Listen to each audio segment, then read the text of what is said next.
It's nighttime, and you're about to walk inside Pharaoh Tutankhamun's final resting place.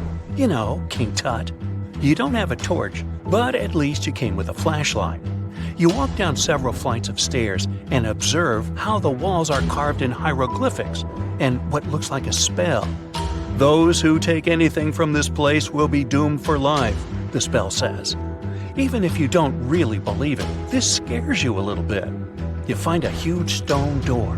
Is it a trap? You manage to open it, but oh no, it's only an empty chamber. You check your map. It seems like you're heading in the right direction. After what feels like hours, you realize you must be trapped inside a labyrinth. You try to retrace your steps, but you can't find the door where you came in from anymore. That's it, you think to yourself. You've fallen for the Pharaoh's trap. What's worse, you didn't bring a lunch. Okay, so we've all seen Hollywood movies where the main character is exploring ancient ruins and faces some seriously dangerous traps, right? We've been told Egyptian royalty protected their final resting places with venomous scorpions and snakes, sliding doors that will trap you for life, and giant rolling boulders that will crush anyone on their paths.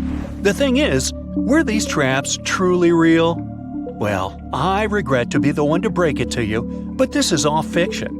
These elaborate traps were too technologically advanced for ancient civilizations to pull off.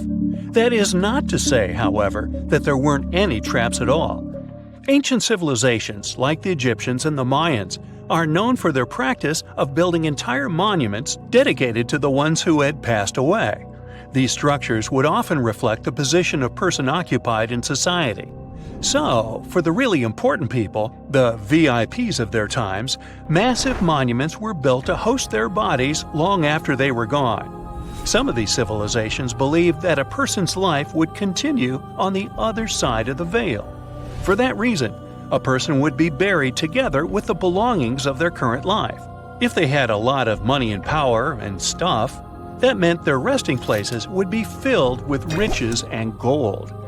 Now imagine if you lived in ancient Egypt and you knew exactly where all the pharaohs' tombs were located and had heard rumors of the amount of wealth kept in these places. Maybe you would be tempted to go check it out, right? We're talking about large rooms filled from floor to ceiling with golden artifacts, jewels, and even money. I mean, it does sound tempting. And since there weren't any security guards protecting the entrance of these places, Egyptians needed to get creative as to how they would protect these riches. These old civilizations found some traps to be useful. A recurring one was building empty rooms inside the monument to confuse a burglar. Now, let's take a look at Amenhotep III's final resting place as an example. It was built in the city of Luxor, in a spot also known as the Western Valley of the Kings. Two French engineers originally discovered the monument between 1905 and 1914 CE. The structure is huge and has more than 10 chambers, connected by long corridors and steep stairways. The King's Chamber is the most hidden one, and for an outsider to try and find it, they will probably enter a lot of empty rooms beforehand. Other pharaohs tried to protect their riches by commissioning monuments with false doors concealing pits that were up to 20 feet deep.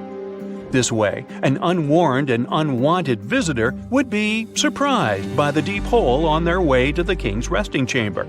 Alongside false doors, pharaohs made sure to build labyrinth-style corridors and false walls. This way, robbers could take hours or days before they found the king's real chamber. As to pits with poisonous snakes on them, if there were any reptiles inside these monuments, they probably got inside on their own, and would most likely not stay there for long. There is no way snakes would survive years and years without food inside these pits. So yes, another Hollywood-induced belief right there. If these traps seem boring to you, archaeologists did find an interesting deterrent in the final resting place of the Red Queen of Palenque in Mexico. Palenque was one of the most powerful Mayan cities in pre-Columbian Mexico, and the Red Queen was believed to be the grandmother of the last Mayan king, undoubtedly a person of immense importance to the empire. In her honor, a huge monument was built to keep her body after her passing. The discovery of the tomb itself was already thrilling. Archaeologists found an ancient monument when digging at the site back in 1994. The first thing they found was a room with a hidden door. Once they opened the door, they discovered a long corridor. Finally, at the end of this corridor was the Queen's chamber. The team of archaeologists was beyond excited to unearth this chamber with the mummy of the Queen herself still inside it.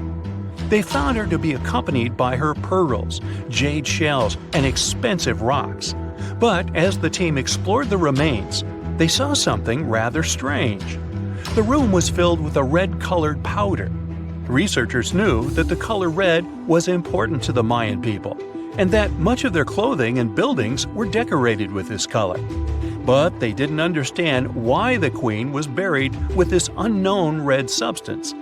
After they took a sample back with them for further analysis, they discovered that the red powder was cinnabar, a very dangerous mineral. This powder, when inhaled, can cause, shall we say, severe health damage to a person. The team concluded that this could only be a trap for anyone trying to steal her riches. Okay, so dangerous powders might have worked as the most intense traps we've seen until now. But perhaps the cheapest way to keep out unwanted visitors was to advertise spells written out all over the monument. We'd probably laugh at these today, but back in the day, they were more or less effective. Spells usually said that the person who took anything from that place would meet a tragic fate. Some spells said that robbers would lose their houses in big fires or terrible floods. Other spells said burglars would have incurable and undiagnosed health issues, but they weren't really enough to stop people from taking any gold. There are some stories surrounding how these spells might have been real. One of them is from the famous British Egyptologist Howard Carter, the one responsible for unearthing Pharaoh Tutankhamun's resting place in the 1920s. After months of unsuccessful digging, Carter discovered the tomb's existence by chance. He found the entrance to a stairway right beneath the soil where he had been searching all those months. With the help of a team, he cleared the piles of sand blocking the stairs and discovered a doorway. The door had several royal symbols carved into it, and Carter knew this could only mean a very important person had been buried there. And he was right. With a chisel, he made a hole in the top left-hand corner of the doorway and lit his vision with the help of a candle. He couldn't believe what he was seeing, the reflection of several golden and jeweled items crowding the chamber before him. Lost for 3,000 years, Carter had just discovered the final resting place of King Tut. But the story didn't finish here. This discovery was accompanied by a series of unfortunate events that led people to believe it had something to do with the pharaoh's spell. Carter himself mysteriously passed away just a few years later, and some of his assistants lost their houses in floods, just like one of the spells threatened. Some say it's just coincidental, as there's no real proof of these things being connected. Well, what do you think? Was this an effective trap after all? Before we get into the reason why and how there are pyramids all around the world, let's talk about some of the examples. I'll start with the Pyramid of the Sun in Mexico. These folks really knew how to build a city. Their well-planned urban center spanned over 7 square miles and boasted several pyramids. But the Pyramid of the Sun is the most impressive. This giant pyramid was built way back in 100 CE and is one of the biggest structures of its kind in the whole Western Hemisphere. It's so big that it's 216 feet high above the ground. If you ever find yourself in this ancient city, you won't be able to miss the Pyramid of the Sun. It's right there on the east side of the Avenue of the Dead, the city's main north-south street.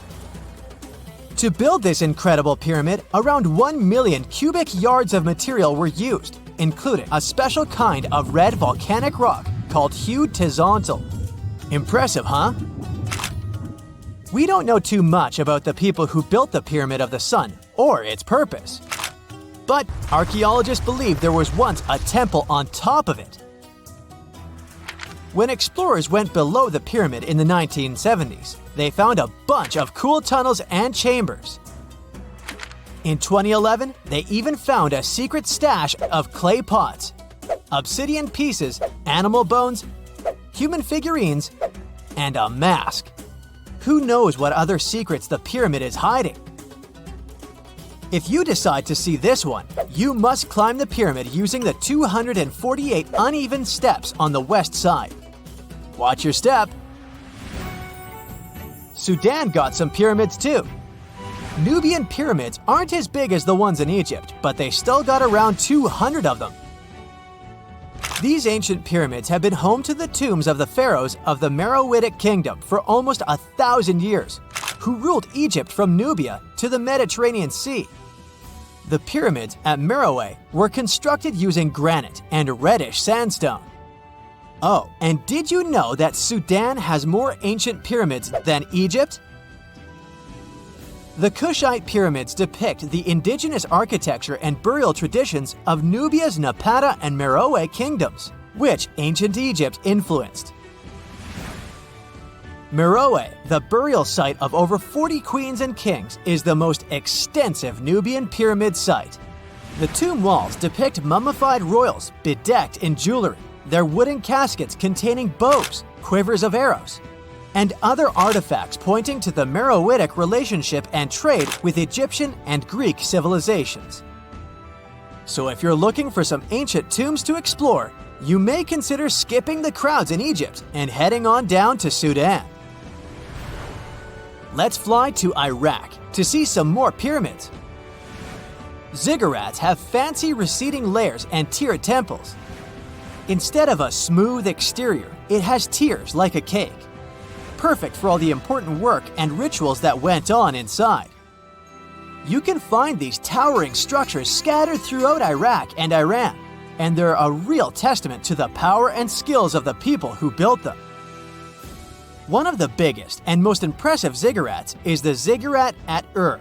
It's basically a giant rectangular pyramid that stands a whopping 70 to 100 feet tall, with 3 levels of terraces and a temple on top. Can you imagine how many baked bricks it took to build that thing? Try 720,000 for just the lower portion. This particular ziggurat was built for Sumerian king Ur-Nammu. Similar to other ones, this pyramid has been around for thousands of years, so it got a little rough around the edges. Thankfully, the Babylonian king Nebuchadnezzar II and some archaeologists came to the rescue in the 6th and 20th centuries respectively. And now, you can find this near Talil Air Base. The ziggurat at Ur was built in 2100 BCE by King Ur-Nammu for the moon deity Nana. It was the tallest building in the city, and you could see it from miles around. It was like the medieval cathedral spire of its day. People would come here to bring their agricultural surplus and get their food allotments and seek spiritual nourishment.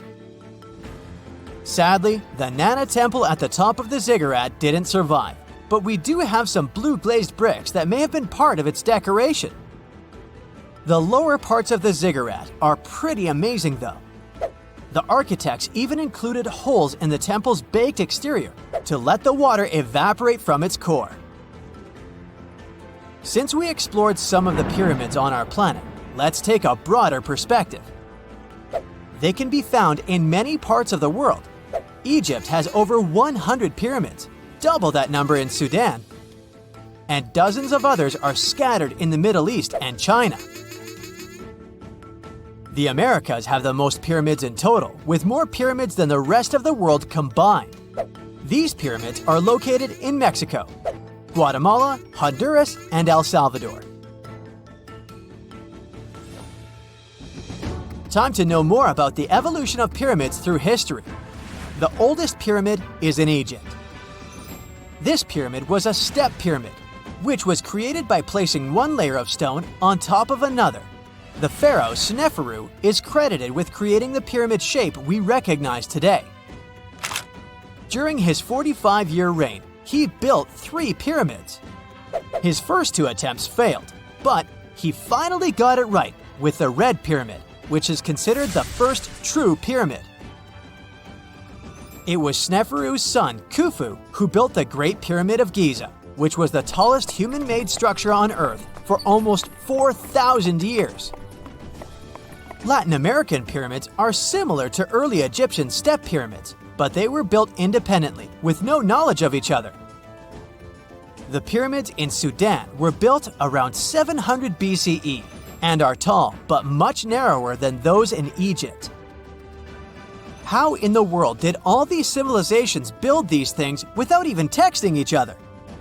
After all, the Aztecs, Mayans, and ancient Egyptians were about as different as possible.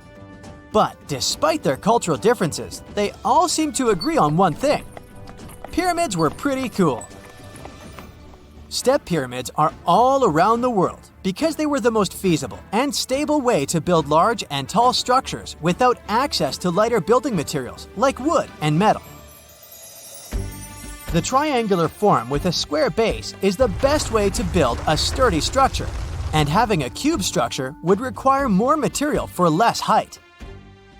Now, when it comes to pyramid design, the Egyptian pyramids were like giant triangles with a square base, smooth sides, and a pointy top. On the other hand, the Aztecs and Mayans went for a tiered cake look, with steps leading up to a flat platform on top.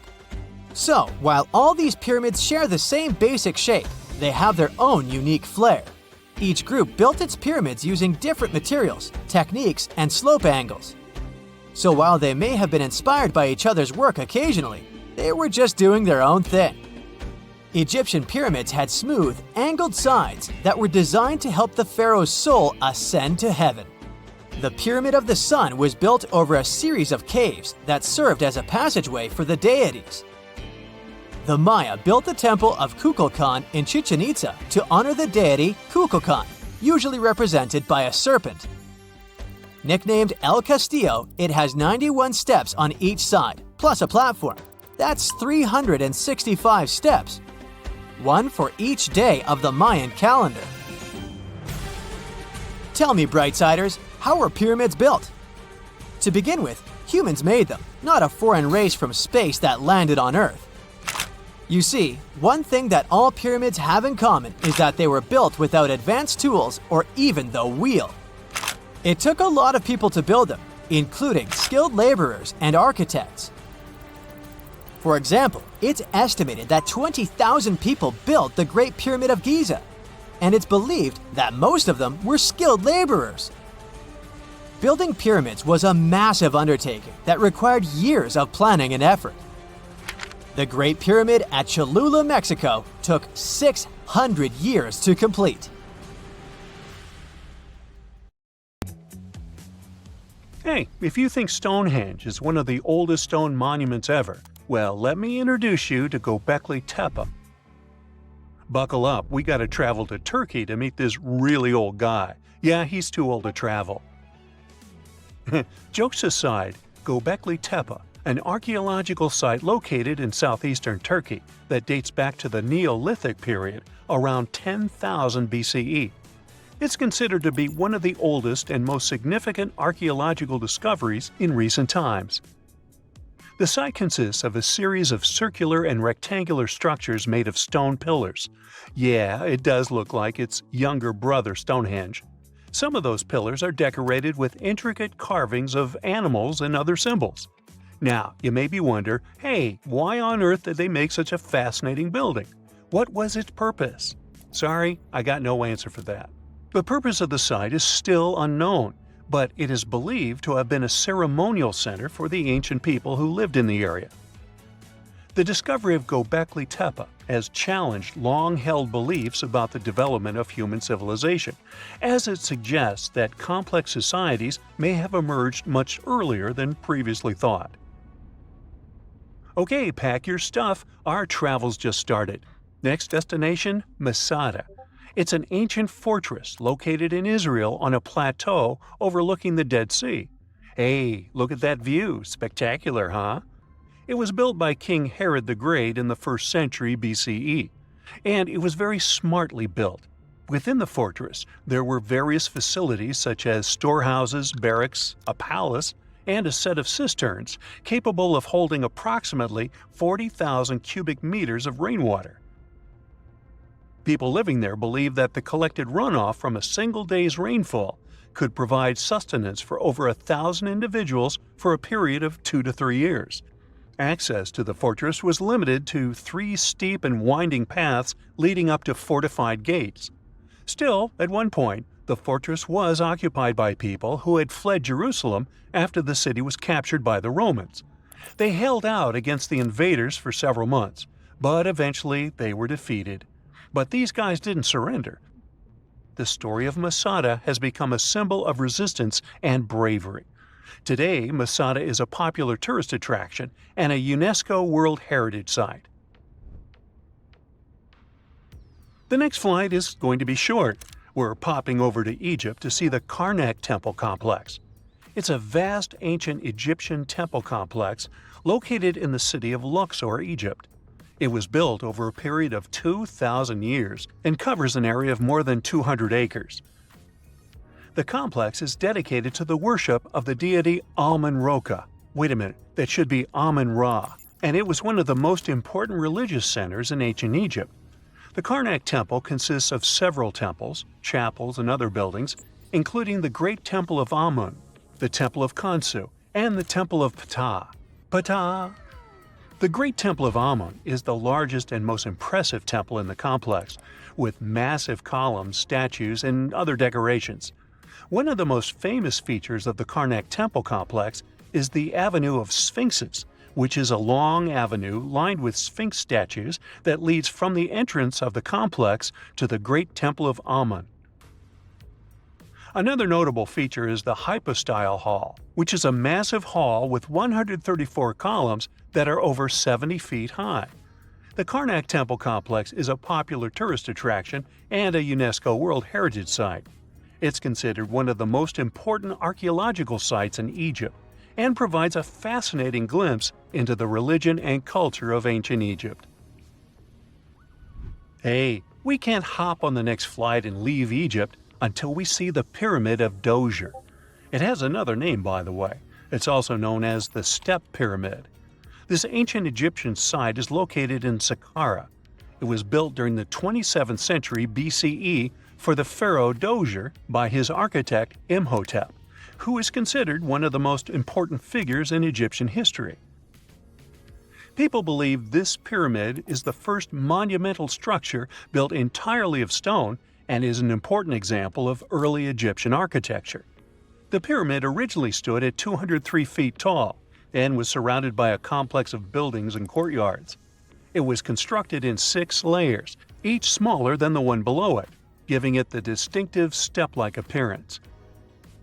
The pyramid was used as a burial place for Pharaoh Djoser and was surrounded by a vast necropolis that contained the tombs of many other important officials. The Grateful Dead? The Pyramid of Djoser has several renovations and additions over the centuries, including the addition of a limestone casing that covered the original step structure. However, much of the pyramid was destroyed over time, and today only the central core remains. Despite this, it remains an important archaeological site and a popular tourist attraction in Egypt. Alrighty, we're ready to move on. There's one more pretty recent discovery we gotta see today. The Tower of Jericho was only discovered during excavations in the 1950s and 60s. It's an ancient stone tower located in the city of Jericho in the West Bank. Just like Göbekli Tepe, this one is believed to be one of the oldest stone structures in the world, dating back to approximately 8000 BCE. The tower stands at over 28 feet tall. It's made up of 2 main sections, an inner tower and an outer tower, which are connected by a series of stairs. The purpose of the Tower of Jericho is not entirely clear, but it is believed to have served as a defensive structure or a watchtower. It may have also had religious significance, as it was located near a sacred spring. The Tower of Jericho is a significant archaeological site and has provided valuable insights into the early history of human civilization. It's open to visitors and is a popular destination for tourists interested in ancient history. Now, this ancient site even got attention from Netflix, and they made a movie where the action takes place in Mohenjo-Daro. This site was a major center of the Indus Valley civilization in present-day Pakistan. Mohenjo-Daro was one of the largest cities of the ancient world, with a population estimated to have been around 40,000 in its peak.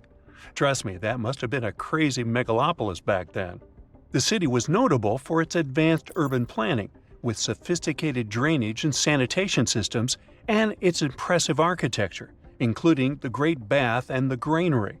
Mohenjo-Daro was abandoned around 1900 BCE, and its ruins were only rediscovered in the 1920s. Today, it is a UNESCO World Heritage Site and an important archaeological site for the study of ancient South Asian civilization. We're heading to a teeny-tiny country that has quite an impressive history. Welcome to Malta. The Xigantia Temples are a Neolithic site located on the Mediterranean island of Gozo. They're probably one of the oldest freestanding structures in the world, dating back to around 3600 to 3200 BCE. The temples consist of two megalithic structures, each with multiple rooms and altars. The name Xigantia means giant tower in Maltese, as people believe that only giants could have built such massive structures. The temples are believed to have been used for religious purposes and are considered to be an important example of prehistoric architecture. They were added to the UNESCO World Heritage List in 1980. Well, you must be pretty tired, but there's one more place we gotta visit today. Our plane is already landing in Armenia, and we're here to see the Temple of Garni. Look, this one is well preserved. This temple dates back to the 1st century CE. It was built by King Tiridates I as a dedication to the sun deity Mir. Sadly, the temple was destroyed in the 17th century during an earthquake, which is quite a common thing for this area, but it was later reconstructed in the 20th century. Today, it's a popular tourist attraction and is also listed as a UNESCO World Heritage Site. I bet you've never heard of the legendary oasis of Zerzura. This ancient city is said to be hidden somewhere deep in the Sahara Desert, and its discovery could mean unimaginable riches and untold secrets.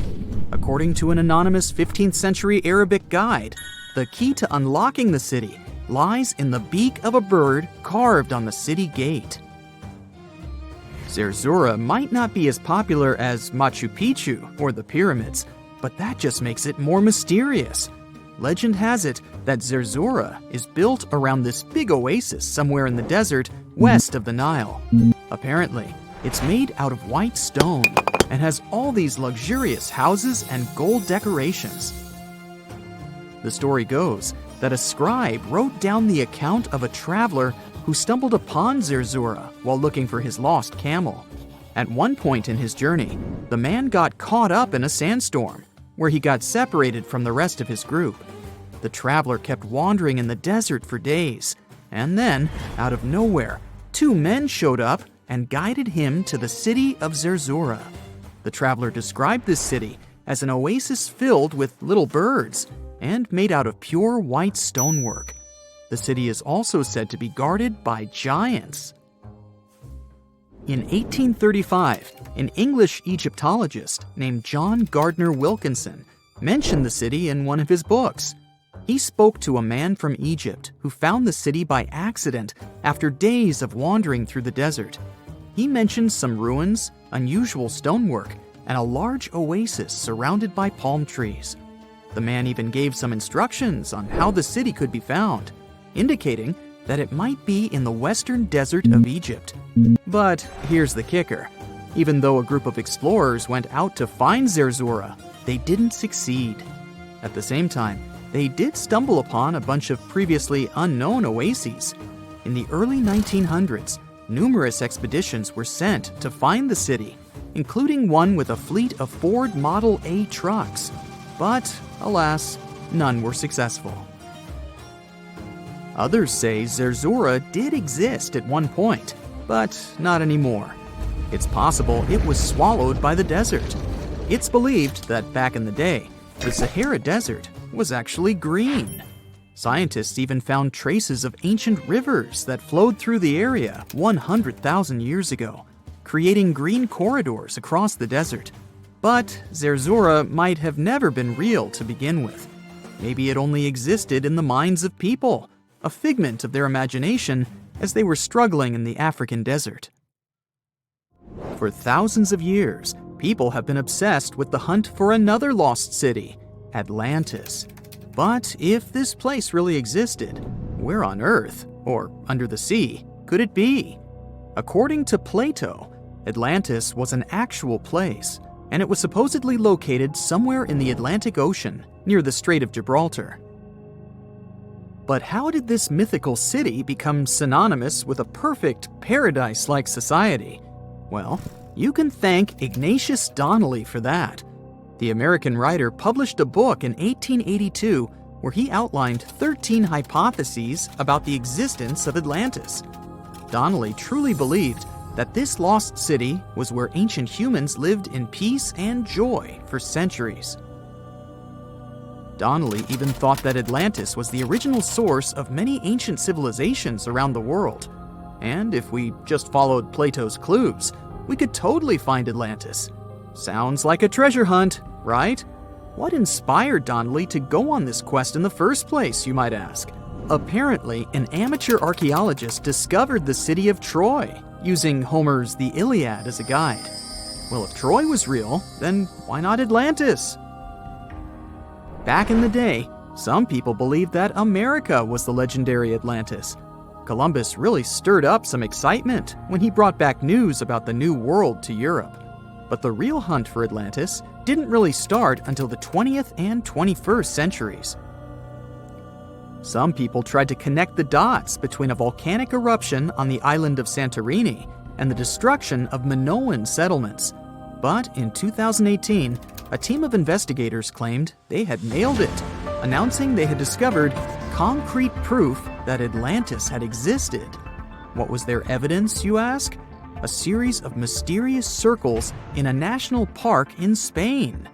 But the circles turned out to be nothing more than experimental ponds for studying zooplankton. Let's face it, there's no real evidence that Plato's lost city of Atlantis actually existed. But it doesn't make searching for it any less exciting, does it? The Fountain of Youth isn't a lost city per se, but it is another mythical location that many have claimed to have stumbled upon over the years. Long ago, people were obsessed with the idea of living forever, or at least extending their lives as much as possible. Each culture had its own wild story, like the Greeks talking about a magic fountain that let people live longer, or Alexander the Great finding a river of paradise that could heal the wounded. Japanese legends spoke of hot springs that could make you young again, while the Caribbean locals talked about the restorative powers of the water in one of their own mystical lands. Explorers searched far and wide for these magical waters, but nothing. Probably the most famous of all was the story of the Spanish explorer Juan Ponce de Leon, who thought he'd found it in Florida. Now, Ponce de Leon was quite a character. He sailed with Columbus and became an important figure in the area now known as the Dominican Republic. He found gold in Puerto Rico and even became the island's administrator. But when the ruler of Spain decided to replace him in his duties, he got upset and decided to explore Florida, looking for gold and the elusive Fountain of Youth. He explored the Bahamas, but sadly, he didn't find any gold or magic water. He did, however, make his way to Florida. He explored the coast and even discovered the Gulf Stream. Unfortunately, his last expedition didn't go well, and he was wounded. But the legend of him searching for the Fountain of Youth lived on.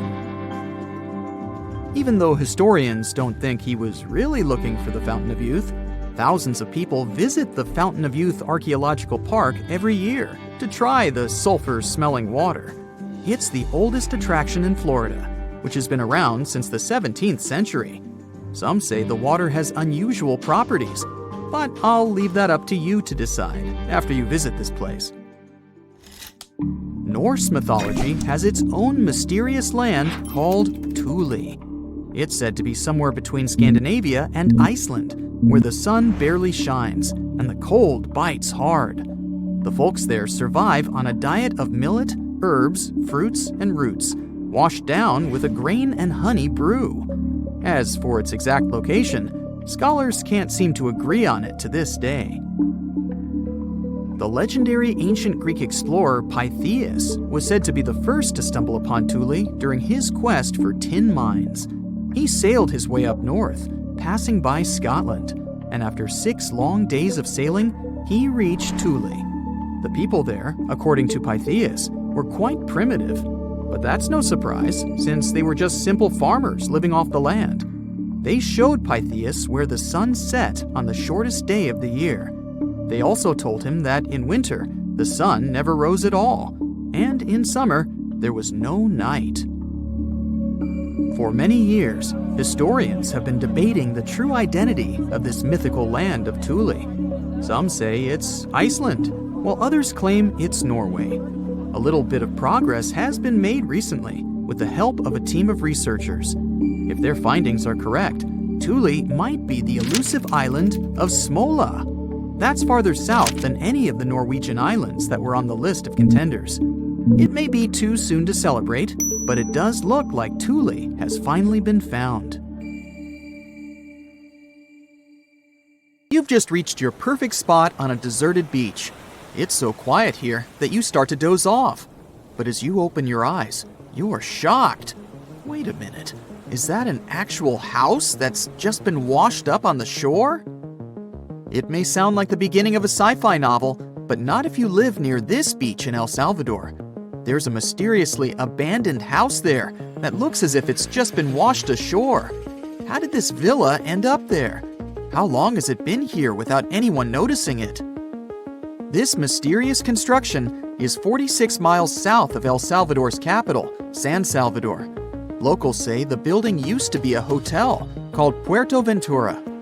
At the time it was built, its main attraction was the fact that it was really close to the sea. Unfortunately, the engineering behind it wasn't well planned out, all because locals didn't need any official permission to start the construction. The hotel was too close to the water and dangerously exposed to the elements. The Roman-style villa is now a mere 50 feet from the edge of the sea when the tide is low. It can only be accessed in the morning because later, the tides fill the first floor with salt water. What's now left of the hotel looks like the ruins of a 2-story house. The front part is very impressive, with Roman-type pillars. It also has wide windows on the second floor. You can still see parts of the iron structures and remains of what used to be the gateway to the second floor. There are some bleachers at the top of the building. They're sometimes used by tourists. More and more people are now browsing the area, taking photos, even though the building is obviously not safe for climbing.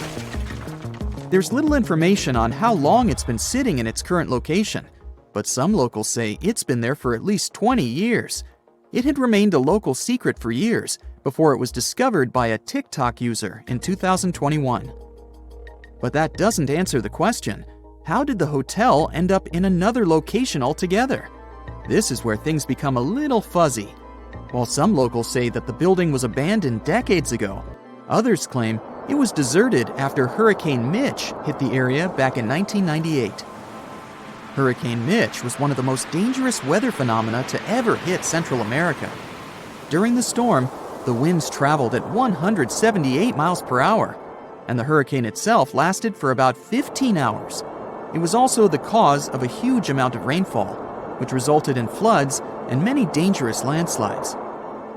Being built so close to the shoreline, the former hotel had little chance of surviving the extreme weather conditions, so it must have been literally displaced.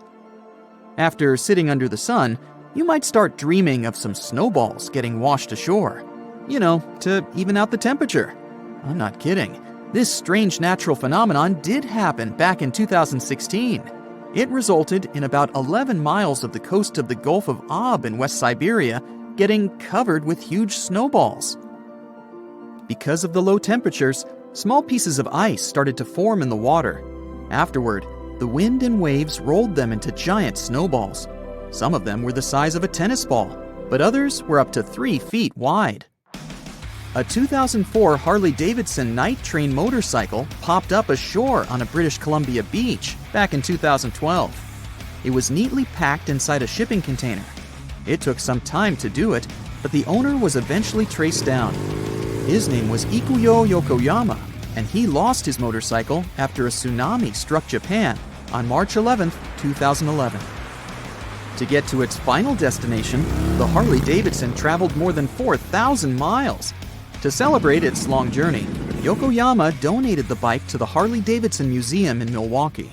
It's been on display there ever since, in case you want to visit. This strange phenomenon made it look as if someone spilled dish soap all over the beach. But it does happen pretty often in Queensland. Sea foam covers the shore there a couple of times each year. It mostly happens after a storm, when ocean waves move dissolved organic matter around. It's basically like a giant ice cream maker. After Cyclone Debbie back in March of 2017, some beaches actually needed to be closed because of huge amounts of white foam. The wind even brought some of that foam to the nearby towns, making locals believe it was snowing. Would you be surprised to see a 6 by 6 foot rusty metal die washed ashore on your local beach? Because back in 2017, people in Coeur d'Alene in Idaho sure were. It turned out to be an old storage tank.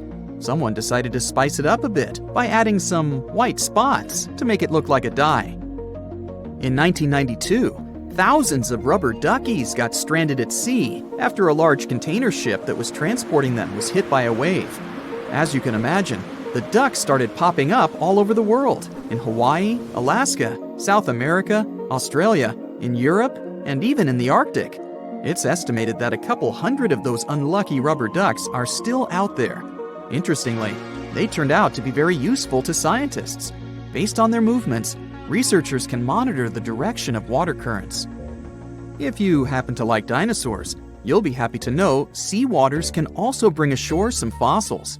In 2018, a large dinosaur jawbone ended up on the coast of Lilstock Beach in Somerset, England. It used to belong to a dinosaur called Ichthyosaurus. Thanks to this finding, scientists were able to make an impressive discovery. Before, they thought the Ichthyosaurus could reach a maximum length of about 69 feet. But after they studied the jawbone, they ended up recalculating the creature's size. They concluded that the Ichthyosaurus could grow up to 85 feet. The megalodon was the largest predator in our planet's history.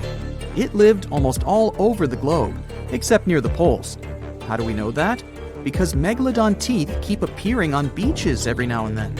One staggering megalodon tooth, which was way over 20 inches long, was discovered in a river in Croatia. Since these creatures have been extinct for about 3 million years, their teeth are highly prized by fossil hunters. A giant Lego man that washed ashore is something I never thought I'd hear about. And it turns out it didn't happen just once. There were 4 of these giant Lego men in total, each around 8 feet tall. One was found in England and one in the Netherlands, while the other 2 popped up in Florida and California. It was surely not a coincidence, and after some research, people found out that a Dutch artist was behind this. Ego Leonard started this project as a personal statement campaign. A short film was even made about this, and it was called No Real Than You Are. This sentence was written on each of the 4 Lego men put to sea. A bundle of over 50 letters was washed ashore in New Jersey on a beach in Atlantic Highlands back in 2012. It happened shortly after Hurricane Sandy had struck the area. A 14-year-old boy found the letters and gave them to his mom.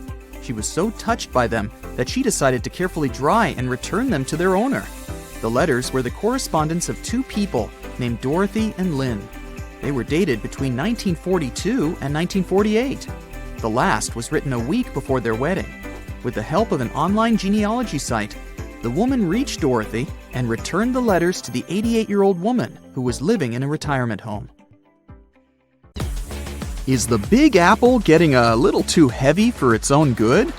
A recent study revealed that New York City is sinking.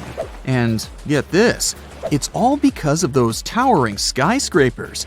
Apparently, The whole event is called subsidence, which is when the Earth's surface settles bit by bit, or suddenly sinks. Soft sediments shifting and the weight of the city itself are the culprits behind this sinking sensation. Now, don't get too alarmed. The study found that New York is sinking at a rate of 0.04 to 0.07 inches per year. Sure, that doesn't sound like much, but there are parts of the city that are sinking even faster than that.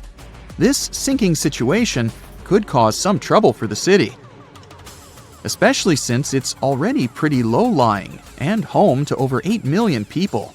So it's important that local authorities come up with some strategies to tackle the growing flood risk and rising sea levels. Although, I'm not sure building giant seawalls is the way to go. We might need to get a little more creative than that. Geologists want to make sure we're all aware that building more high-rises near the coast, rivers, or lakes could contribute to future flood risks. So we really need to think twice before we start constructing skyscrapers left and right. In recent studies, scientists calculated the total mass of all the buildings in New York City, over 1 million of them, and it adds up to a whopping 1.68 trillion pounds. Talk about a heavy load. Now, they didn't include the weight of the roads, sidewalks, bridges, and other paved areas, so you can only imagine how much more weight is added to the city. But hey, even with these limitations, the researchers did a pretty good job of accounting for the complex geology beneath New York, including the sand, silt, clay deposits, and good old bedrock. They found out that certain types of soil, like clay and artificial fill, are more prone to subsidence. On the other hand, bedrock stays pretty firm and keeps those skyscrapers in place. So at least we don't have to worry about the Empire State Building taking a dive anytime soon. Comparing their fancy models with satellite data, the researchers created a map of the city showing where the sinking is happening. And guess what? The increased urbanization and all that groundwater pumping and draining are only making things worse. It's high time we start protecting our resources, don't you think? I wouldn't start packing my bags just yet. New York isn't the only sinking city out there, you know. Jakarta, the capital of Indonesia, is facing some serious sinking action too. In fact, parts of it could be underwater by 2050. That's like a real-life Atlantis situation. Over 30 million people in Jakarta are now deciding if they should relocate the entire city. If there's a city out there we should worry about sinking, that's Venice for sure. But why is it so eager to take a dive, you might ask? Well, let me tell you the complex truth. You see, Venice decided to set up shop on a marshy lagoon with shoddy foundations. As time went by, the ground underneath just couldn't hold it together and started compacting like a squished marshmallow. On top of that, the city's been slurping up groundwater like it's going out of style or something. The cherry on top of this mushy cake is that the sea levels have also been slowly rising. And guess what? Those sneaky plate tectonics are having a laugh by shoving the Adriatic plate under the Apennine Mountains, giving Venice an extra push downward. Someone had the bright idea to stop pumping groundwater, thinking they could stop the sinking shenanigans. But hold your gondolas. A new study revealed that the sinking hasn't completely stopped, just slowed down a bit. It turns out the whole area is tilting ever so slightly to the east, with Venice perched on the slightly higher end. You must be wondering how much Venice sinks in a year, right? Brace yourself for this shocking revelation. It's sinking at a rate of about 0.04 to 0.07 inches a year, similar to New York. At this pace, in the next 20 years, it could sink a whopping 3 inches below sea level. To avoid turning into a Venetian fishbowl, locals are frantically building special barriers to keep the water from crashing into the lagoon. But don't hold your breath, because this project has had more delays than you'd expect. Oh, and have you noticed that charming old-style vibe in Venice? It's not just because they're fans of the vintage look. Those salty waters have been wreaking havoc on the buildings, thanks to the water levels constantly breaching the original damp-proofing. Now the water's cozying up to the masonry, and the ground floors of many apartments are no longer safe enough to live in. Now, when will Venice take a dive into the abyss? It's hard to say for sure. Subsidence and rising sea levels are as slow and unpredictable as a turtle in a marathon. But experts have playfully warned that if things continue as they are, Venice could be doing the backstroke beneath the waves by 2100. Fear not, though. They're doing their best to protect this floating gem of history and culture from becoming a Hollywood disaster flick. So don't cancel that Venice day trip just yet. New Orleans has a peculiar watery situation going on too. You see, this lively place was initially built just a smidge above sea level, and now it's gradually sinking. Back in the day, when an area of the city called the French Quarter was just popping up, folks had to make do with what they had. They scored the best land they could find, but it was only about 10 feet above sea level. And let's not forget, the rest of the city is as flat as a pancake, with the areas around the French Quarter being just a hair lower. Now, even though they knew they were up against some soggy odds, the resourceful New Orleans residents did their best to elevate their houses above the flood-prone land they chose as their home. There's more. The ground beneath New Orleans is as wobbly as a plate of Jell-O. Architects had to keep things short and sweet because they feared the soil couldn't handle the weight of taller structures. They played it safe, sticking to 2 or 2.5 stories. Here's where it gets interesting. The city installed a fancy drainage system in the 1900s, thinking it would solve their water woes. And while it did help with the marshes and all, it inadvertently sucked the life out of the soil. Yep, the ground was left high and dry, without enough sediment and water to keep it steady. As a result, those former marshes sank as if they were in a quicksand competition. By the 1930s, things got even more topsy-turvy. 1/3 of the city was below sea level, and by the time Hurricane Katrina made its grand entrance, that number skyrocketed to around 50%. Oh, and here's the icing on the cake. Sea levels decided to join the party, rising faster than a helium balloon. So now, not only is New Orleans sinking, but the surrounding area is also at various degrees below sea level. So what can we do about all these sinking cities? Well, for instance, we could manage our water consumption a bit better. We can't just keep sucking groundwater out of the earth like there's no tomorrow. We've got to find new ways to quench our urban centers' thirst. Think about it. We could purify surface waters, or even turn salty seawater into a sweet solution. Of course, we'll need a boatload of energy to make it all work. Speaking of great urban water management, let me tell you about a town in Denmark called Nye. These guys have got it all figured out. They collect rainwater and use it to supply their toilets and washing machines. Talk about resourcefulness. Now that's what I call a splash of genius.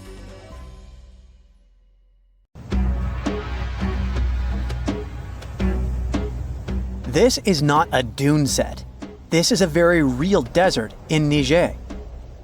Jado was probably built by the nomadic Sao people and is filled with ksars, which are fortified houses made of salt and clay, with giant walls and secret passages. Located deep in the desert, it was once a vital stop for trans-Saharan caravans, but is now a hotspot for smugglers and bandits. The site has been off-limits since 2002 due to its dangers. The origin of the ksars remain a mystery. No archaeological studies have been conducted, leaving many questions unanswered. Even today, shifting sands reveal and conceal parts of these ancient ruins, fueling local speculation about what might still be hidden beneath the desert. Speaking of connective tunnels, scientists were blown away by the discovery of lava tubes in Saudi Arabia. These underground passages form when molten lava cools down. Researchers believe that ancient nomadic groups may have utilized these tunnels to survive the super harsh desert climates. While excavating the tunnels, archaeologists uncovered artifacts, rock art, and skeletal remains. The art and animal bones show that the people who used the tunnels were probably sheep and goat herders. They're still piecing together whether these groups lived in the tunnels for extended periods or just used them as temporary shelters. The Great Pyramid of Giza has been standing for thousands of years, but it's still hiding secrets. Using special scanning technology, scientists found two hidden structures under an ancient burial ground. The first is a shallow L-shaped structure, and below it is a much larger space that could be a final resting place or a chamber.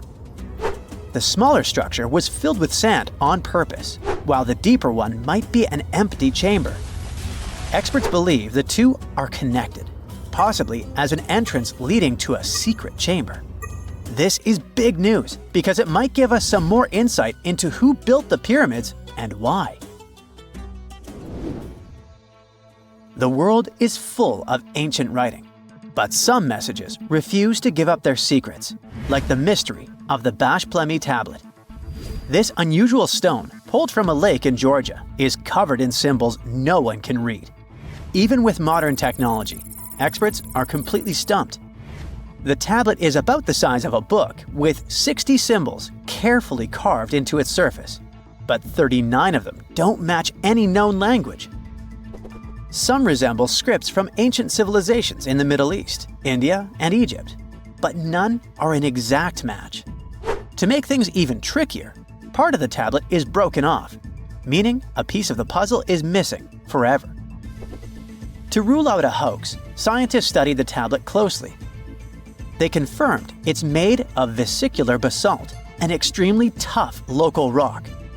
Whoever carved these symbols must have been really skilled.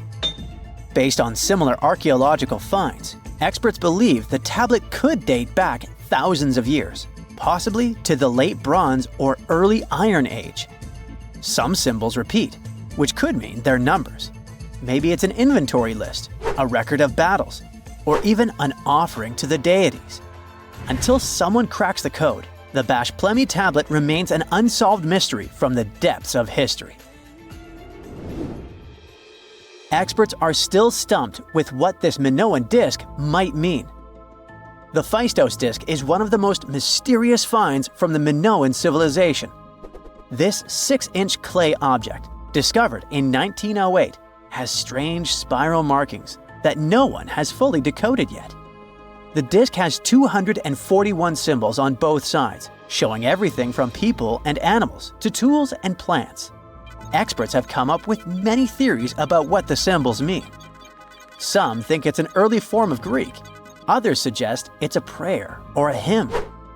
And some even believe it could be a letter from a king in Anatolia to a Greek ruler. Let's see who will be the first to figure this out. It's always a fun day at an archaeologist's office when they find something as big as a 2,000-year-old marble head.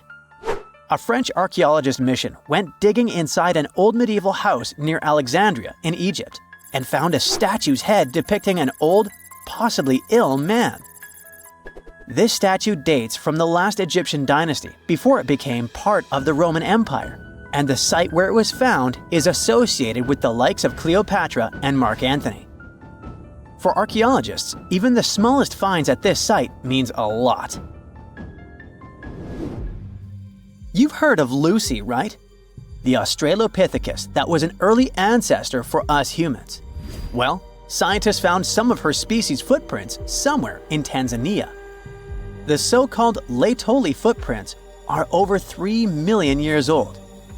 The trail stretched 88 feet and has about 70 footprints, left behind when a bunch of early humans walked across some wet volcanic ash. What's cool is that these early humans were already walking on 2 feet, like us, not all hunched over like apes. The close spacing of the prints shows they probably had short legs and a shorter stride than we do today. In an ancient Egyptian temple, archaeologists uncovered a shrine unlike any other, a place dedicated to falcons and two mysterious deities. One deity had a falcon's head, while the other wore a crown with a sun disk and cow horns. But the most baffling discovery was an inscription that read, "It is improper to boil a head in here." At the heart of the shrine, there are 15 headless falcons carefully arranged on a pedestal, likely as offerings to the falcon-headed deity. One theory suggests the birds were boiled first, perhaps to pluck their feathers, before being placed in the shrine, following the strange rule carved into stone. Archaeologists also found a 13-inch iron harpoon nearby. Its true purpose remains unknown, although the shrine also held remains of fish, mammals, and bird eggs, suggesting that the rituals may have included feasting. And speaking of ancient Egypt, meet Hathor. Scientists named her after the ancient Egyptian deity of motherhood, music, and singing. This wooden statue, housed at the Metropolitan Museum of Art, was thought to be just a beautiful artifact, until a surprising secret was uncovered. Using an X-ray machine, experts found a mechanical operating system inside it, with pulleys and axles connecting her shoulder to her left leg.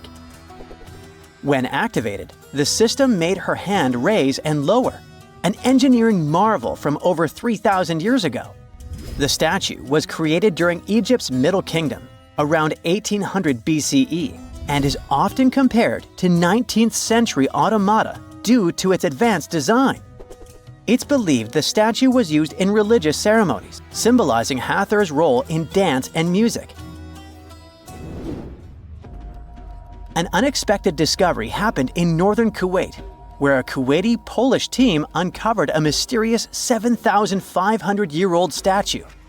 The statue features an elongated skull, no mouth, narrow eyes, and a flattened nose. This feature is thought to be an Ophidian figurine, named after the Greek word for snake, and it was likely made by the Ubaid culture, a civilization known for their pottery skills. While no one knows exactly what role this weird statue played, it might have been linked to rituals or symbolic practices. Some scientists think these figurines, found in homes or final resting places, were tied to important cultural beliefs. We couldn't mention unresolved mysteries of this world without speaking about these elongated skulls. In the deserts of Peru, researchers uncovered 5 ancient skeletons, 2 with unnaturally elongated skulls. While head shaping was common in many cultures, these skulls defy explanation. Local legends tell tales of the so-called gentiles, a mysterious race banished underground by the powerful deities. Some say this is what the skulls represent. Others think this is some type of genetic anomaly, which was confirmed after finding an infant skull, too large to be artificially shaped. So, you've just finished your sightseeing tour of Edinburgh, Scotland, or Scotland. It lasted just under an hour, and you're hungry for more. You ask your guide if there's anything else to see, and they start talking about a mysterious underground city. You ask how long it takes to get there, and you're shocked by the guide's answer. You're standing on it. It's right under your feet. South Bridge? But you were just there and didn't notice a giant arrow pointing down. So this is where the mystery starts. The story begins in the mid-1700s. The Scottish capital wasn't as big as it is today. Only 60,000 people lived around Edinburgh Castle. All of them were packed inside medieval walls, and they say today's cities are overpopulated. Get a load of the living conditions back then. The buildings were tall, so there was little natural light. Some houses had 14 stories. Cows walked the narrow winding streets and left stock. Things were so bad that the famous English writer Daniel Defoe noted, "I believe that in no city in the world so many people have so little room." Yep, that's the guy who wrote Robinson Crusoe. Well, something just had to be done. The solution was to build two long bridges to the north and to the south of the city. The names they gave the bridges were more descriptive than colorful. The bridge to the north was completed first.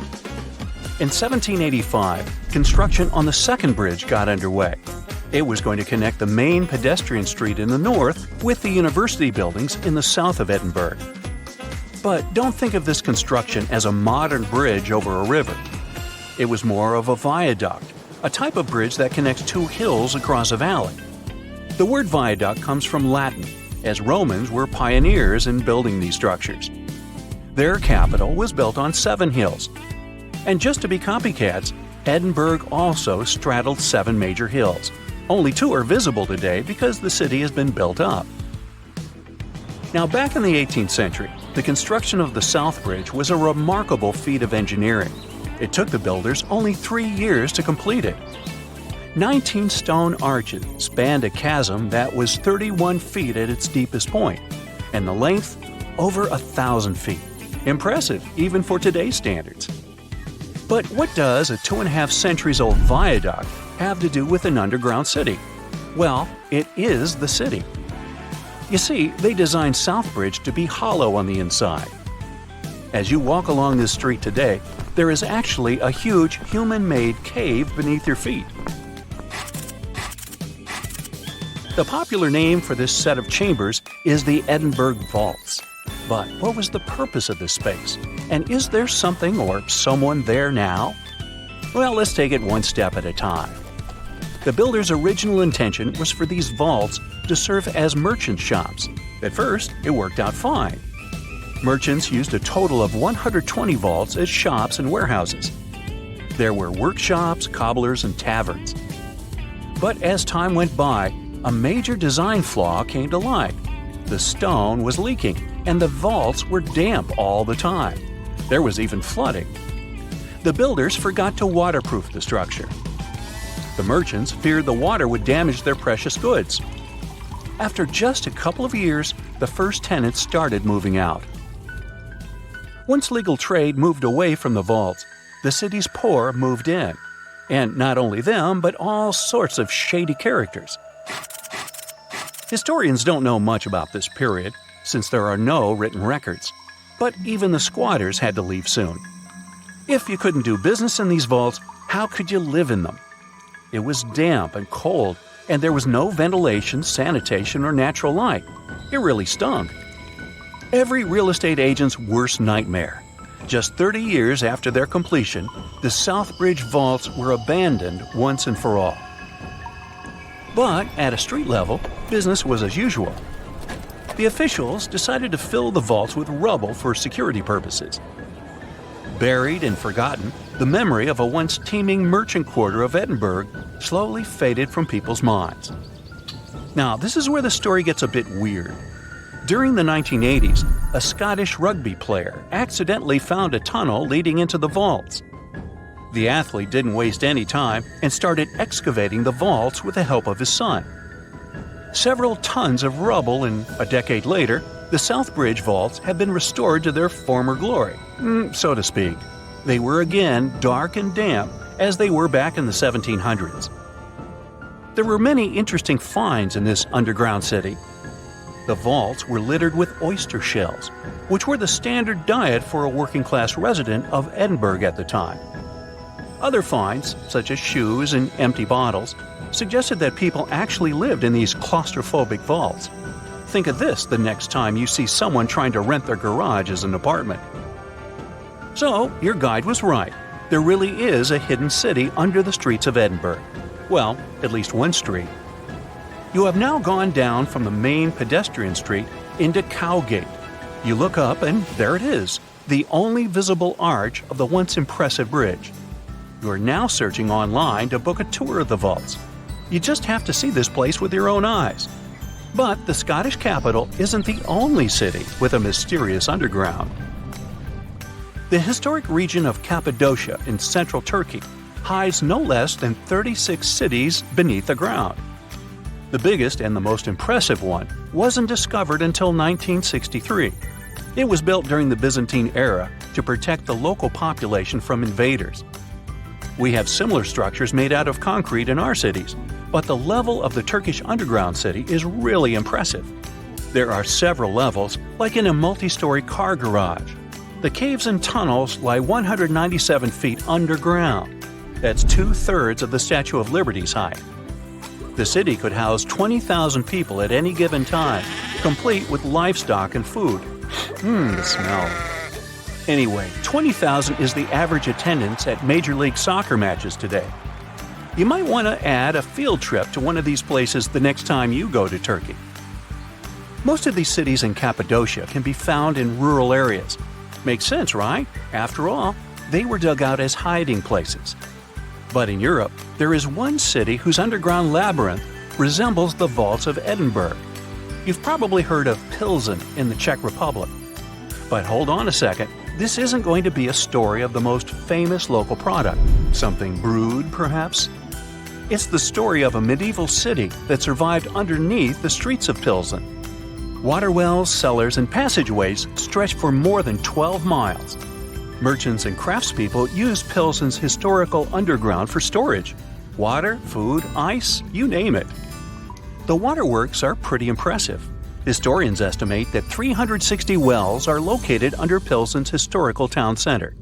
In times of instability, the passageways served as safe havens for the locals. They definitely didn't go thirsty down there. Today, most tourists visit these mysterious underground cities. But in Canada, there's one where people live and work. The construction of Montreal's underground city began in 1962. The initial idea was to shelter traffic. That's a nice way to say that city officials were building a metro station. The idea caught on, and the project expanded. Now, it's a real-life urban maze hidden under the downtown area. Need a place to stay? There are hotels down there. Want to grab a bite? Step into one of the underground restaurants. Multiple shops, a library, cinemas, the list is long. There are even residential complexes. But how can people live under the ground? Simple. Although the city itself lies beneath the earth, the access points are at ground level. You can enter the 20-mile-long tunnel network at more than 120 places. Oh, that's another place down under. Oops, sorry, Australia. Recently, scientists made an astonishing discovery that might solve Stonehenge's mystery. They found something hidden deep within the DNA of Stonehenge's sarsen rocks, the huge monolithic ones, and it might reveal why our Neolithic ancestors designed and built this thing in the first place. Over the years, scientists have been scratching their heads trying to figure out where the huge sarsen rocks came from. For years, they believed they came from a quarry just 15 miles away from the site, known as Marlborough Downs. At this site, they found similar minerals to the ones that make up the sarsen rocks. But it turned out there was more to this story than they thought. The understanding of how Stonehenge was built is always changing. Scientists need to really travel back in time to uncover its mysteries. Where did the rocks come from? How were they carried? Why was the site built? You see, the Stonehenge site, located at Salisbury Plain in England, is made up of two main types of stone. There are the super heavy sarsens and the lighter and smaller bluestones. The sarsens each weigh about 25 tons. That's as much as 3 African elephants stacked together. The heaviest sarsen stone, called the heel stone, weighs 30 tons all by itself. Together, the sarsens make that iconic outer ring circle. Inside that circle, that's where you'll find the bluestones. The naming might seem a bit misleading since they're not really blue.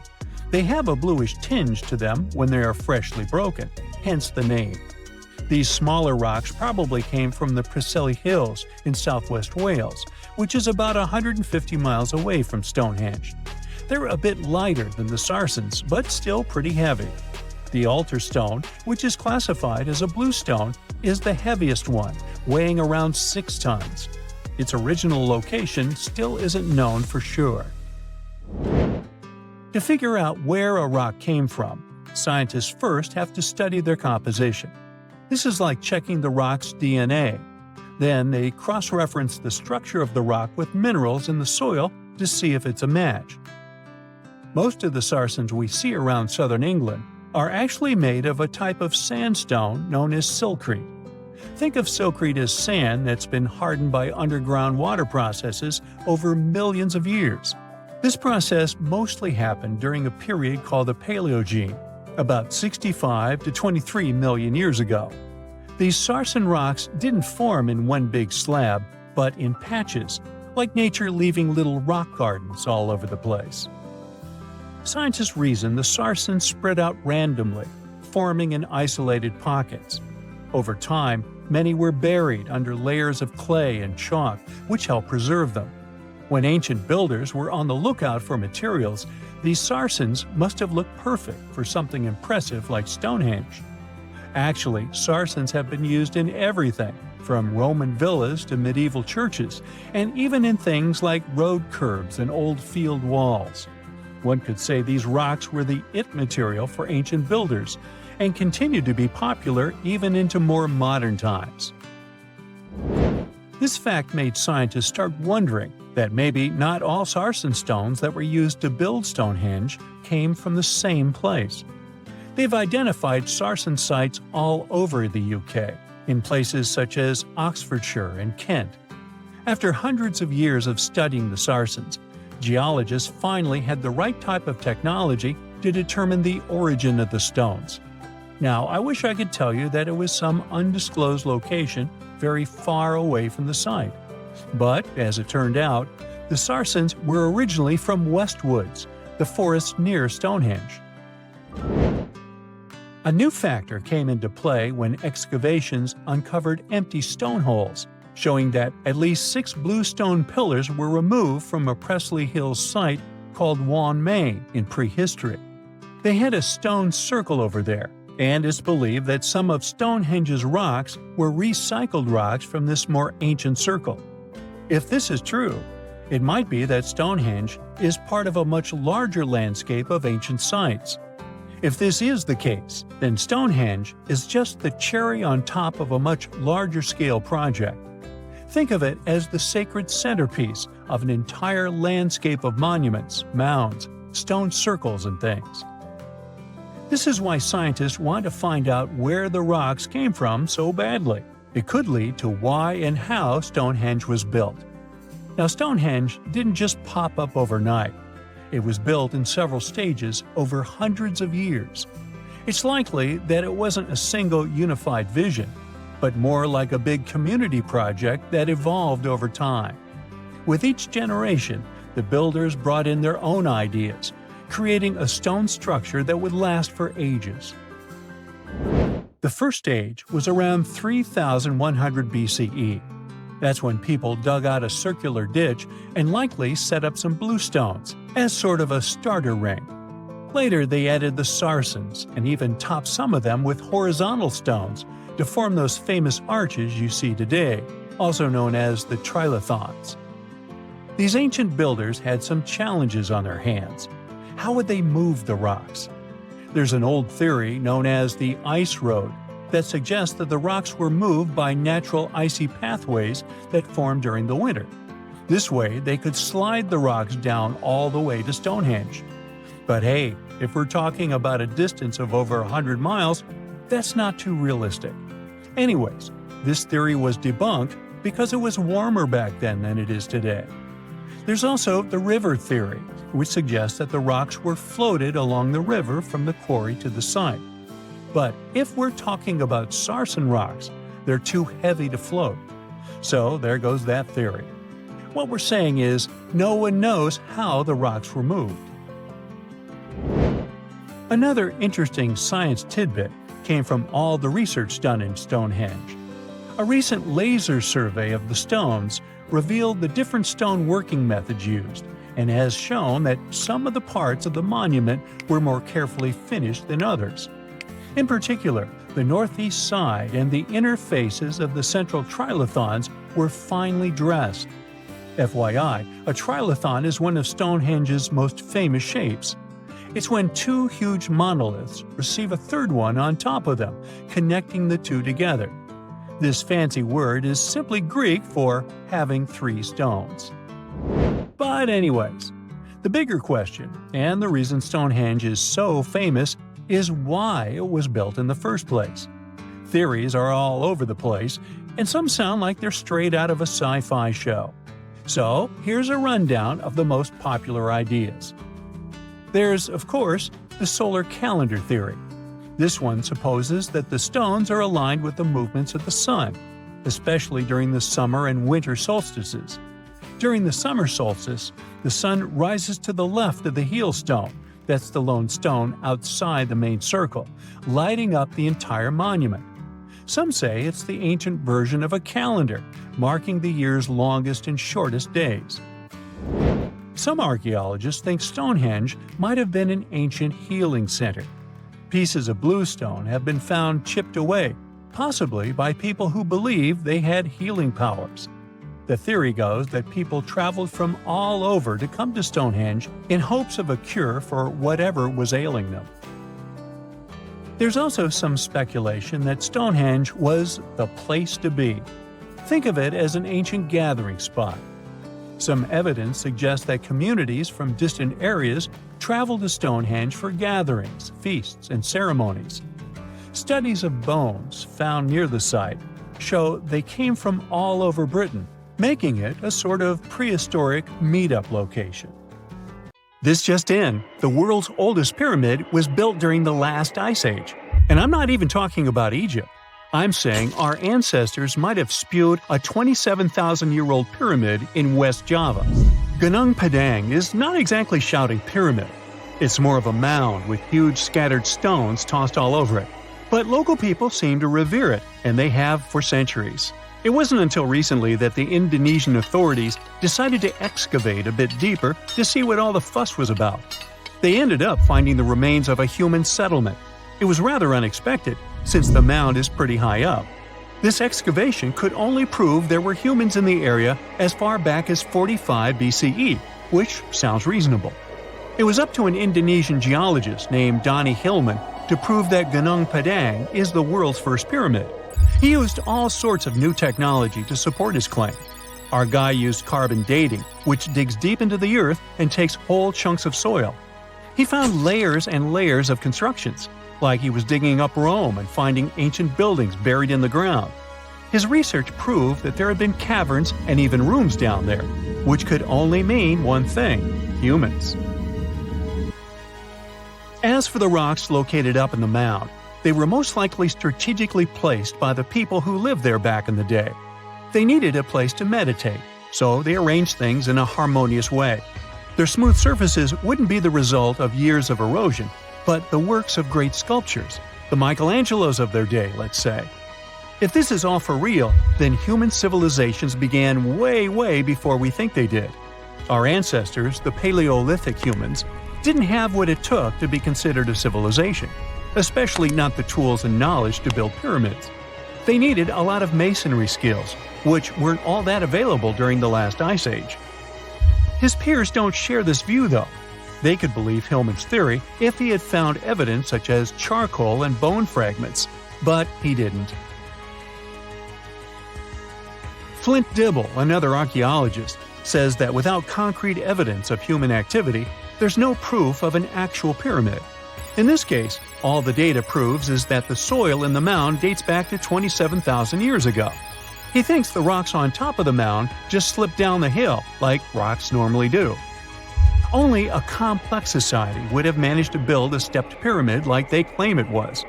But according to Bill Farley, an American archaeologist, there's just no reason to believe there were any settlements in Indonesia during the last ice age. Now, just so you know, the oldest known ancient society with this kind of knowledge is probably 11,000 years old and used to occupy the region of modern-day Turkey. Take a look, Turkey's Göbekli Tepe. It's also not a pyramid, but it's the oldest monolithic construction made by humans. Back in the Neolithic period, a lot of people settled there, and there are proofs for it. For example, the walls there are covered in ancient drawings of clothing and wild animals. Until recently, the title of the world's oldest pyramid went to a three-sided construction known as the Djoser Pyramid in Egypt. Djoser is located just a few miles south of the Giza complex in a town called Saqqara. It made its way to popular culture more than once.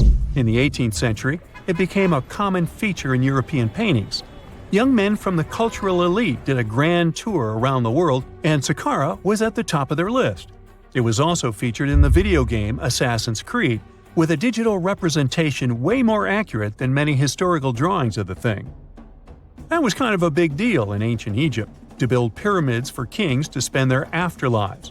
And if you thought the Khufu pyramid was the oldest one in the world, well, Djoser was built 70 years ahead of that time. The development of new technology has allowed archaeologists to make groundbreaking discoveries, and a new, or should I say ancient pyramid in South America might win the title in dispute. It turns out that pyramids were also pretty fashionable in the Americas in the old days.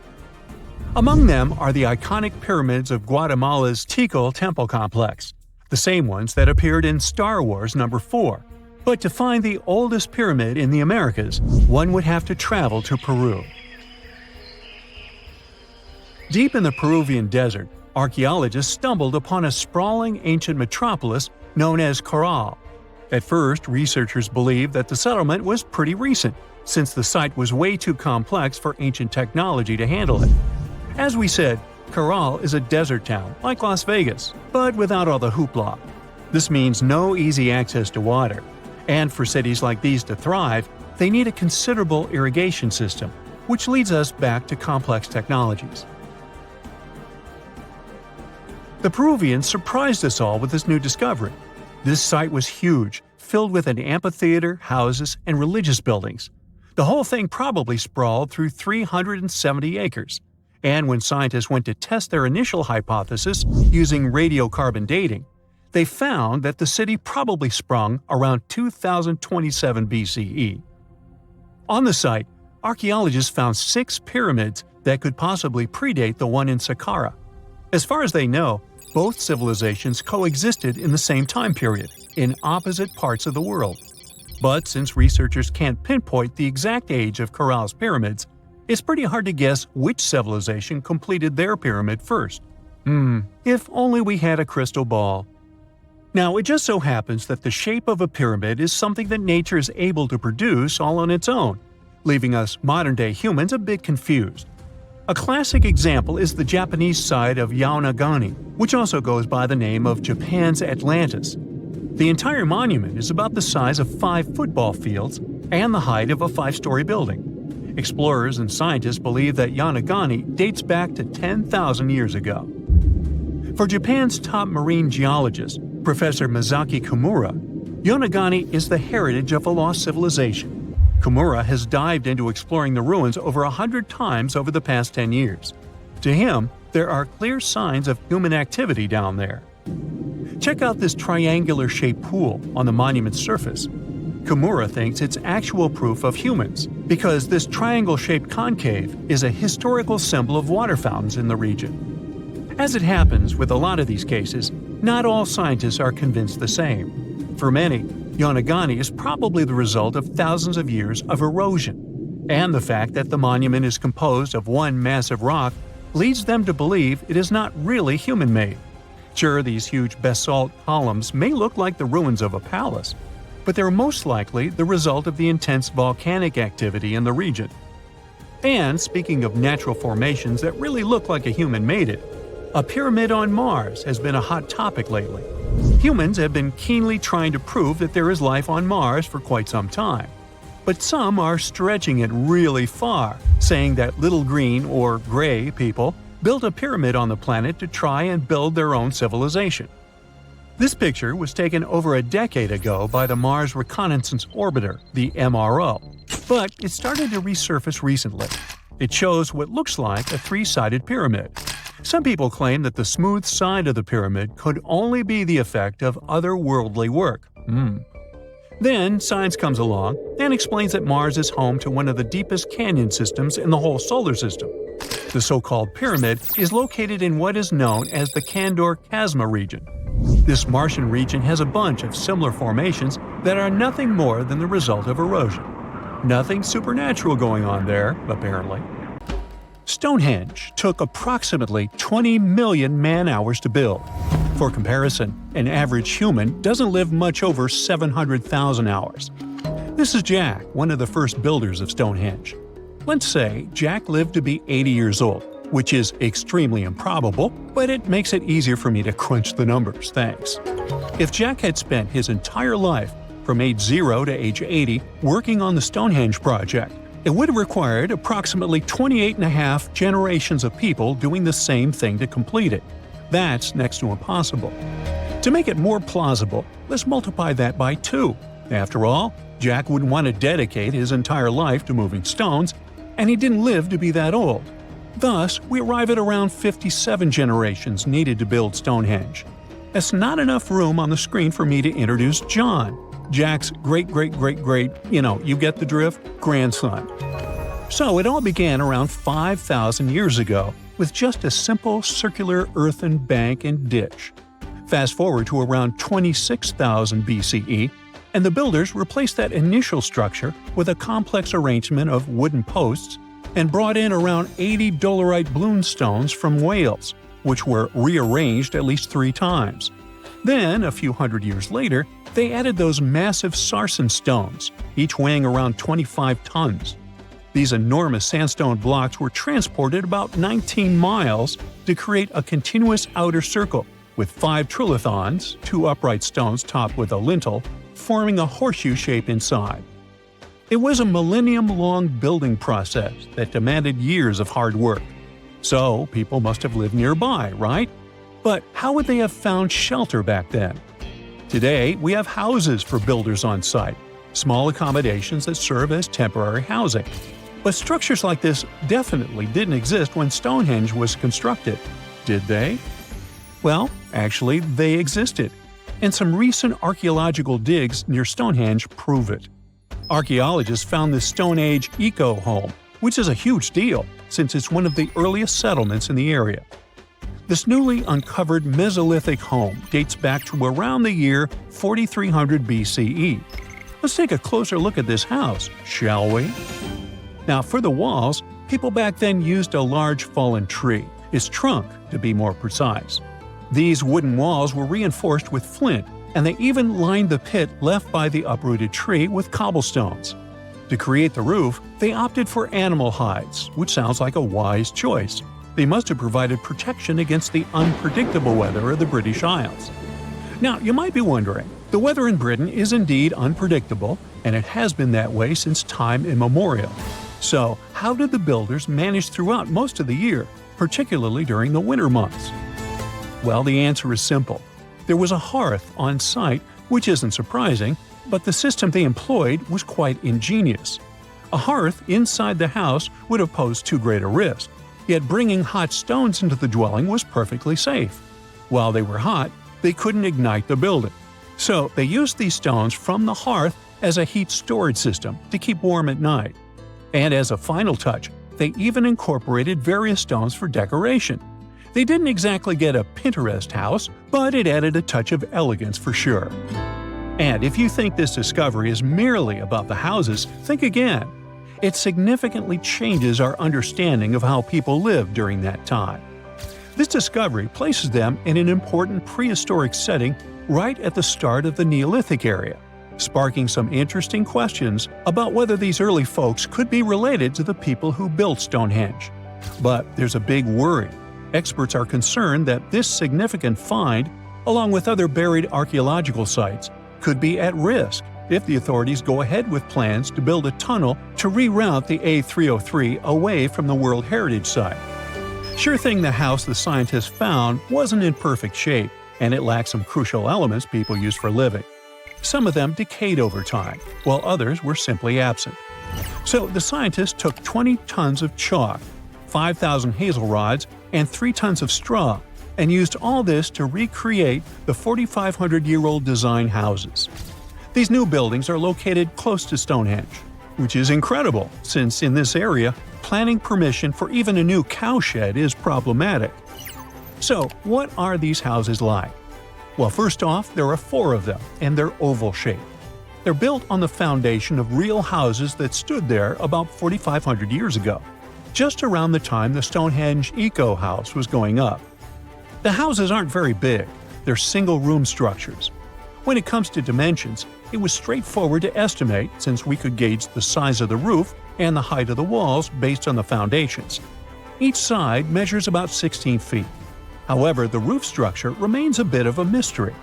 There were a few differing thatching techniques back then, so pinpointing the exact method used for these dwellings is kind of a guessing game.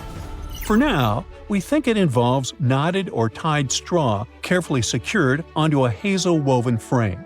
When fires are lit, the smoke from the hearth wafts up through the thatched roof. Now, remember those 20 tons of chalk? That was needed for the floors and walls. The white chalk walls and floors reflect sunlight and capture heat from the fire. But here's the kicker. The builders encountered a challenge because the ground was so waterlogged that some of the chalk floors took weeks to dry out. By the time they should have been bone dry, they were still as sticky as chewing gum. Now, it's safe to say people 4,500 years ago faced similar struggles, and we can really appreciate what they went through while building their homes. The final layer of daub was applied using rags, giving a smooth, almost shiny finish that looks surprisingly classy. The interiors are furnished with wooden and wicker beds and shelves, along with clay pots and jars, all centered around a cozy hearth. The spaces feel surprisingly roomy and are filled with light that streams in through the thatched roof, bouncing off those white walls. Plus, the woven furniture adds a nice touch of authenticity to the vibe. The fires have been lit, and the first meal, bread crafted from flour ground on a stone mill next to the hearth, has been prepared. Those who tried the bread were pleasantly surprised by its flavor, finding it quite tasty. Now, here comes the bummer. Those who recreated the houses did cheat a little. While the materials used were authentic, the tools weren't. They used cement mixers to mix the daub, wheelbarrows to transport the timber, and logs by the hearth were split with steel axes instead of stone ones. Still, the builders aren't professionals, they're volunteers. So I think a bit of cheating is totally cool in this case. There are other volunteers on site who are more than happy to chat about the daily activities of the Stonehenge builders, from grinding grain with a quern to making rope from rushes.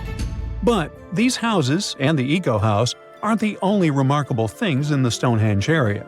Some years ago, archaeologists uncovered a burial site close to Stonehenge that predates the monument itself. This Neolithic long barrow, dating back approximately 56 to 5,700 years, likely contains the remains of some of Britain's earliest inhabitants. The burial site was identified through aerial images that revealed its distinct shape beneath the crops. Salisbury Plain is rich with ancient sites, including Stonehenge, various mounds, and monuments. The area has remained undisturbed over the centuries, which is likely why so many ancient structures are still intact. This discovery also shows a significant shift in human lifestyle during that era, marking a transition from a nomadic existence to settled farming and animal husbandry, much like the Eco House itself. The long barrow in question measures about 85 feet long and 65 feet wide, though much of its above-ground structure has been lost to farming over the years. If this site is like others in the vicinity, it contains the remains of 30 to 50 individuals, along with cow skulls, which were significant to those early communities. If you've ever wondered what it feels like to walk on diamonds, head straight to the town of Nördlingen in Germany. It seems like a typical fairy tale village with cute houses and red roofs, but its walls and streets are actually studded with over 72,000 diamonds. You'll need a microscope to see them, but they're definitely there. When the first people came to live here, somewhere around the 9th century CE, they were positive they were settling down in a volcanic crater. They didn't know the stone they were using for construction was embedded with millions of tiny diamonds, and the origins of the crater were out of this world. An asteroid slightly larger than half a mile in diameter hit our planet around 14.5 million years ago in what is now Bavaria and left a crater 16 miles wide. The bedrock was under such intense heat and pressure that the bubbles of carbon inside transformed into tiny diamonds at a concentration like nowhere else in the world. The locals didn't pay attention to their houses, built of what was left of that asteroid impact, shimmering on sunrise. Then, in the 1960s, 2 geologists arrived from the USA, studied the landscape from a distance, and noticed it didn't look exactly like a volcanic crater. After further research, they realized their theory that the crater was shaped from above and not from below proved right. They even had to change school books after the discovery, not to mislead the students. Once the word of the crater had spread, NASA got interested in it and sent their Apollo 14 and Apollo 16 astronauts to visit it to learn about what kind of rocks they'd find in space and which of them were worth bringing home. A moon rock that arrived with one of the missions is now on display at the local museum, and astronauts still visit the place. The locals, though, are so used to living among diamonds, they don't even find it special. The Australian town of Coober Pedy is known as the opal capital of the world and exists completely underground. The town even has the first 4-star underground hotel in the world. The reason people settled in this area was to work at an opal mine. Back in the day, the miners could hardly survive under the burning desert sun, so someone decided to put a tent directly into the mine. Then it turned into a home. Now, Coober Pedy has around 2,500 residents from different countries, about 30 shops, an opal gallery, museums, a bar, and other buildings, and is a popular tourist attraction. The town of Monowi, Nebraska, in the USA, has a mayor, a clerk, a treasurer, a librarian, a tavern keeper, and a bartender. Yet, the population is officially just 1. Elsie Eiler has been doing all those jobs, paying taxes to herself, and voting herself for mayor since 2004. Back in the 1930s, Monowi had a population of 150 people, grocery shops, and restaurants. When farming conditions got worse, people started leaving family by family until it went down to 1 person. If you feel like saving some money on house construction, look up some property in the Spanish town of Centenil de las Bodegas.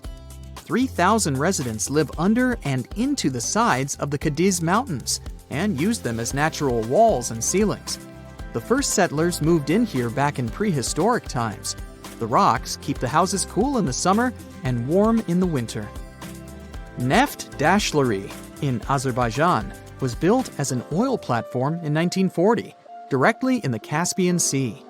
Once they discovered rich oil deposits, it started growing and is now made up of a network of platforms with around 5,000 people working and living here. The town has apartments, bridges, a library, a community center, and even a movie theater. The Japanese village of Nagoro has an unofficial second name, the Scarecrow Village. The last children were born here over 20 years ago. It officially has less than 50 residents, but it feels complete thanks to 350 life-size human dolls. When a local lady came back here in 2000 to look after her aging father, she saw the empty streets, shops, and schools. To change that, she and her friends started making cute dolls to replace the residents. The entire town of Whittier, Alaska, lives under one roof of a 14-story building of a former barracks. That's around 220 people who live here all year round, plus all the shops, a police station, a post office, a hospital, and a church. The locals are mostly working in commercial fishing, recreation, and tourism, or for the state ferry and railroad. The idea behind having everyone and everything in one place is to save money on heating in the always cold climate and let the people do all their business inside. This way, they don't have to face the unbearably strong winds. There's a town in Svalbard, Norway called Longyearbyen, where the sun sets on October 25th and doesn't rise again for the next 4 months. When it rises again in spring, the locals gather on the step of an old hospital at 12:15 to welcome the sun and celebrate its return. Then, it doesn't set for over 4 months. It happens because of the way the Earth is tilted on its axis. The sun only rises and sets once each year at the North and South Poles. Longyearbyen is the northernmost town in the world, so it gets affected by that. Its residents occasionally see polar bears and reindeer in the streets and get around on snowmobiles. The Italian village of Viganella was built right at the bottom of a deep valley and on the wrong side of the mountains. They cast huge shadows and deprived the village of the sun for the entire winter. The locals used to live like that for centuries, until one engineer decided to build a large mirror high on the opposite slope of the mountain. It's operated by a computer and reflects light on the central square of Viganella for at least 6 hours a day during the darkest months. Santa Cruz del Islote in Colombia is one of the world's most crowded islands, with around 600 residents in a 2.5-acre area. Fishermen built this island on a coral platform over a century ago. They chose it because of its beautiful location and the absence of mosquitoes. The families of the original settlers were growing, and most of them never left the island. You'll only find people with 6 different last names living here. When the family needs extra space, they just add an extra floor to one of around 100 homes in town. Now it has a school, shops, a church, and 1 restaurant. There is no traffic, since the streets aren't wide enough for cars or trucks, and the distances are perfectly walkable. No one on the island locks their doors, because everyone knows each other, and there hasn't been a single crime. Another place where people don't lock their doors is the Shani Shingnapur village in India. In fact, local homes and even shops don't have front doors, keys, and locks, but locals never feel unsafe. Residents believe their village is under the protection of Lord Shani, who will punish anyone who tries to steal something. A legend says that around 300 years ago, after heavy rain and flooding, the locals found a huge rock. The same night, Lord Shani appeared in the dreams of the village head and promised to protect the village if they kept the rock and the village unsheltered. The deity would live on the rock and oversee the village. Once the first bank opened in the village, they added a glass entrance and a barely visible electromagnetic lock with a remote control to respect the tradition. If you're looking for the most relaxed place in the world, check out the Villages in Florida. You can't move here unless there is at least one person over 55 in your home. And you'd have to leave behind any family members under 19. The most popular means of transportation in the villages is a golf cart. There are all sorts of free fun activities for the residents, so it's far from boring.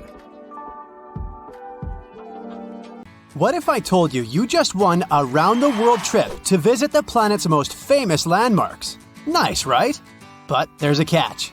You might be visiting them for the last time in your life.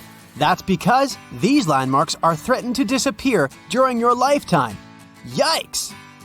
Ah, Paris, the city of love. For our modern eyes, it's hard to imagine the city without its most famous landmark, the Eiffel Tower. But it wasn't always there, of course. Gustav Eiffel, the tower's architect, was commissioned to expose it during the 1889 World Fair. But the so-called Iron Lady was only meant to stand for 20 years. After that, it was going to be demolished, except that, this plan was never implemented.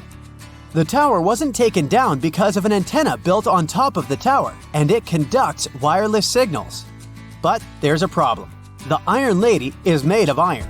And with time and bad weather, which Paris happens to get a lot of, iron deteriorates. It rusts, and this rusting makes the iron weak, up until the point where it can crack. And if a tower that is made purely of iron starts to crack, you know what this means. No more selfies eating croissants in front of the famous Tour Eiffel. Apparently, French authorities are aware that this is happening, but instead of repairing the whole tower, they're kind of just painting over the rust. Your next stop is in beautiful Rome. You are here to visit, you guessed it, the Colosseum, one of the world's most visited monuments. The gladiators used to put on shows there. Well, you might as well say arrivederci to it while you can. Like a lot of ancient monuments, the Colosseum is in danger of disappearing. It survived for almost 2,000 years since it was commissioned by Emperor Vespasian. But due to yearly exposure to harsh weather, the monument is getting weaker. The problem here is mainly snow. When snow falls upon the Colosseum, the freezing water infiltrates the cracks of the rocks and makes them bloat. You know, like when you put a soda can into the freezer and the bottom pops out? I know, snow is a kind of infrequent visitor in Rome, but even rare below-zero temperatures can damage the Colosseum seriously. And since we can't control the weather, who knows how long we'll get to see this beauty around? After hopping on a red-eye to India, you arrive at the unique Taj Mahal. It's even more mesmerizing in person than it is in pictures. The Taj is one of the 7 wonders of the modern world. But why is it at risk of disappearing, you might ask? The monument was finished way back in 1643. It was made with pristine white marble as a gift from Emperor Shah Jahan to his beloved wife. But if our white shirts get dirty just by stepping outside the house, imagine an open-air monument that has existed for over 4 centuries. The Taj Mahal is located in the city of Agra, right beside the Yamuna River. Over the years, the region has become very polluted, and all of this pollution is helping to destroy the Taj. India's Supreme Court has been on the case for many years now, and they say the monument is turning greenish and brown. So, high authorities decided that either the local government restores the Taj Mahal completely, or they'll shut it down, or worse, destroy it. For the good of humanity, I hope they decide to restore it already. Otherwise, we'll be down to only 6 wonders. Finally, you've made it to South America. More specifically, you're now in the mountainous country of Peru. If you're not used to such high altitudes, you might get a little dizzy. But it's worth it to see the mesmerizing Incan ruins of Machu Picchu. The city is located at over 7,000 feet above sea level, and no one knows how the Incas built such a sophisticated village. That's why the site attracts around 440,000 visitors every single year. But since regulation is not so strict, the site is also slowly deteriorating. Machu Picchu may be the victim of something known as over-tourism. I mean, if you look at any footage from the site on a normal day, it's pretty packed up. And even if it's a stone-made town and stones are pretty resistant, they do suffer from erosion. Man-made or weather-made. Oh boy, I really don't like the sound of that. There's another stone monument that you need to check off your list. Can you guess which one it is? Yup, Stonehenge. Located in the peaceful hills of Wiltshire, England, Stonehenge has been around for over 5,000 years. Well, nobody knows exactly when it was built, but bear with me. If the only cause for disappearance would be erosion, then it would make the monument millions of years before it disappeared. But that's not the case. Since 1995, there have been multiple proposals from British authorities to build an underground tunnel that connects southeast and southwest England. The thing is, the tunnel passes underneath Stonehenge, and it might rock the site's foundation. Get it? Rock? Anyway, since the project was suggested, local supporters of the monument have found a Save Stonehenge alliance to keep the monument safe. They strongly believe that any enterprise, such as this tunnel, will severely harm the site. Egypt. This time, to arrive at your destination, you travel in style. And by that, I mean camels. Just for the photo op, of course. But why are you here? You came to check out the Great Sphinx. You know, the one with the broken nose? The Sphinx was also built way back in the day. Try over 4,000 years ago. And back then, they used what they had at their disposal, limestone. Now, some researchers think that hazardous weather may be damaging the Sphinx's limestones. You see, they're very porous types of rock, so water easily infiltrates inside of them, making erosion stronger and faster. But water is also coming from down below. Unlike the pyramids of Giza, the Great Sphinx was carved directly from the bedrock. And right underneath the monument, there's a riverbed, which also infiltrates into the Sphinx, making it weaker. Fingers crossed that Egypt doesn't get a lot of rainfall in the next few centuries. I hope you brought your swimsuit because it's time to dive deep into the Dead Sea. Except that you probably won't get too deep. You know, since there's so much salt in the water that you basically only float. Fun fact, this sea is 10 times saltier than the ocean. It may be a little ironic that the Dead Sea is at risk of actually perishing, but it's true. The lake level is dropping 4 feet every year. It has to do with one of the sea's main tributaries. A tributary is a river that flows into a much larger body of water. The thing is, the region is not so rich in natural water, so some of the local authorities ended up diverting small tributaries for basic human uses. But since every action has a reaction, the Dead Sea is now facing some difficulties. Back in the USA, it's time to visit the city that never sleeps. And if you've understood this trip by now, you already know the landmark we're visiting. It's Lady Liberty. It may come as a surprise to some, but the famous Statue of Liberty was originally copper. It's turned green due to oxidation. I mean, maybe I would also turn green if I was constantly exposed to New York's harsh weather.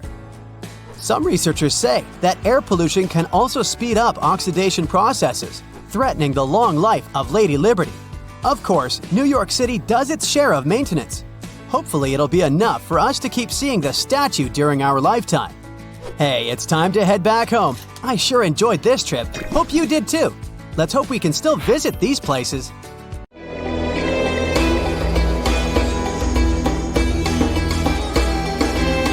The Great Pyramid was created as the final resting place of ancient Egyptian monarch Khufu. According to legend, French leader Napoleon entered the Great Pyramid and came back out looking shaken and super pale.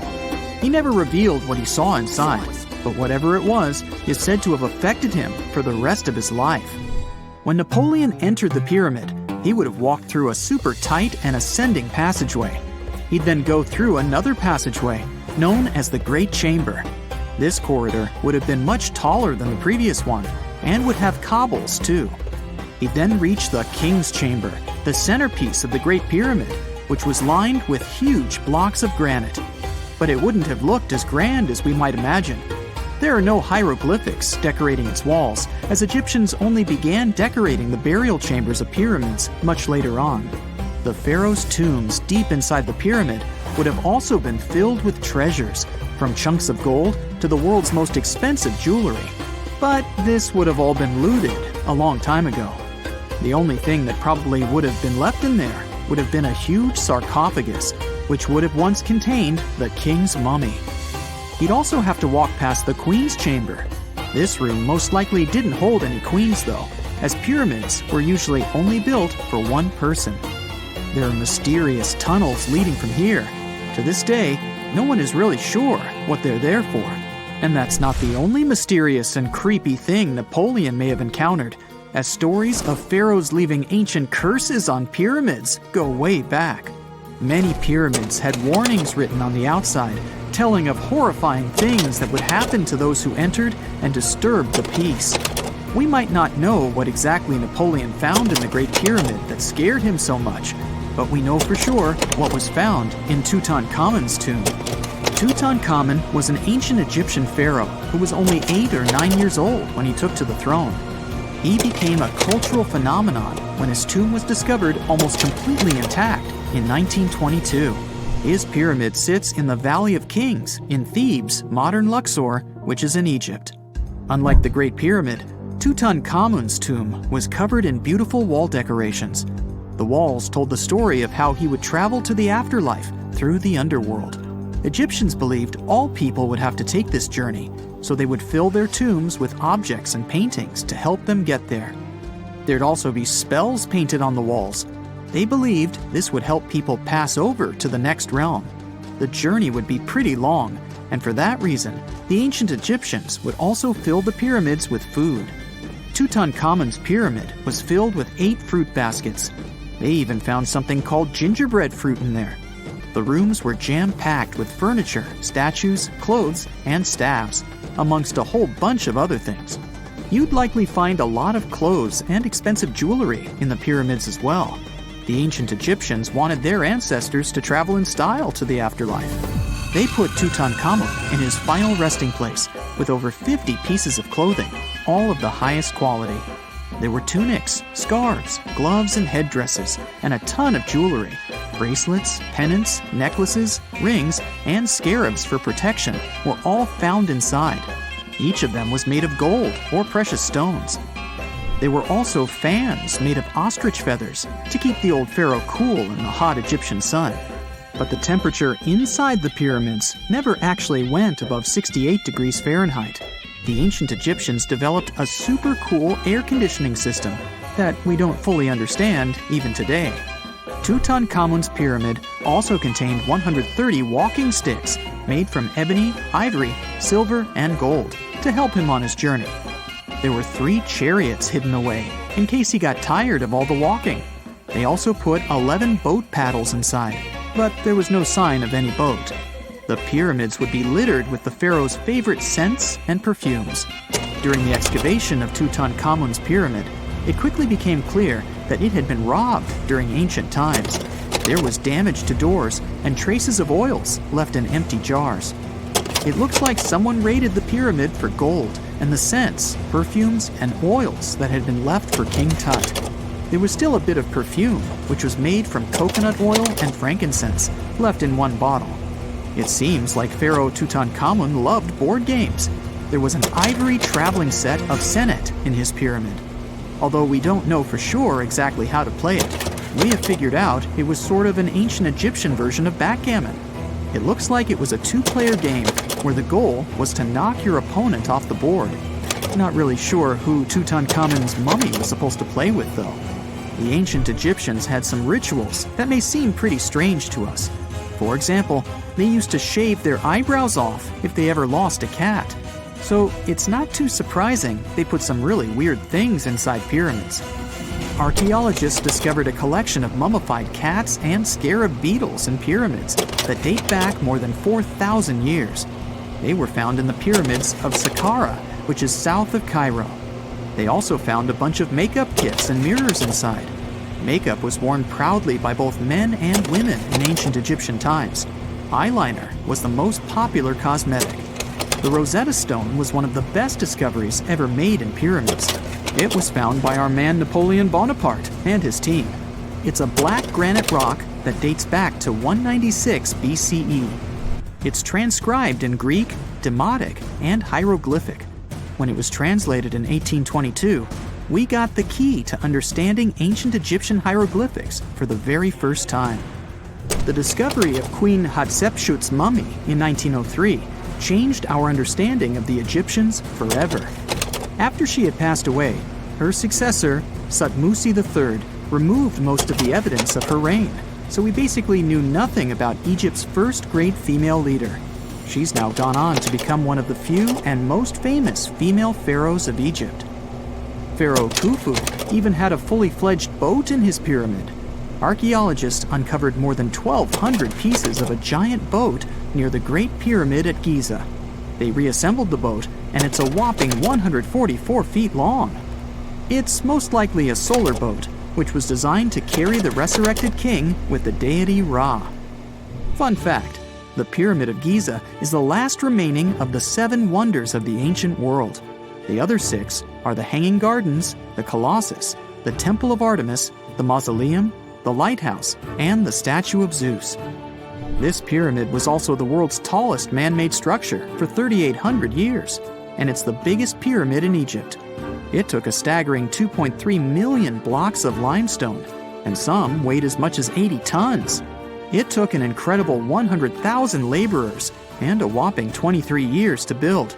Its original height was a mega 480 feet. In 2017, archaeologists discovered something weird about Egypt's Great Pyramid. There's a hidden void that's at least 100 feet long, and no one really knows why it's there or what's actually inside it. The weird void is the first inner structure discovered within the 4,500-year-old pyramid since the 1800s. Scientists used cosmic rays to detect the massive hole, but are still no closer today to finding out what's inside. The ancient Egyptians took a lot of care building the pyramids, and everything was strategically placed and structurally sound, so it's super unlikely that this hole is due to blocks falling over time. Loads of pyramids also contain small model figurines called ushabti. These represented attendants. They believed they would come to life to serve the pharaohs in the afterlife. But it's amazing that all this stuff actually fit inside. There isn't actually a huge amount of space inside the structures. It's mostly just rock.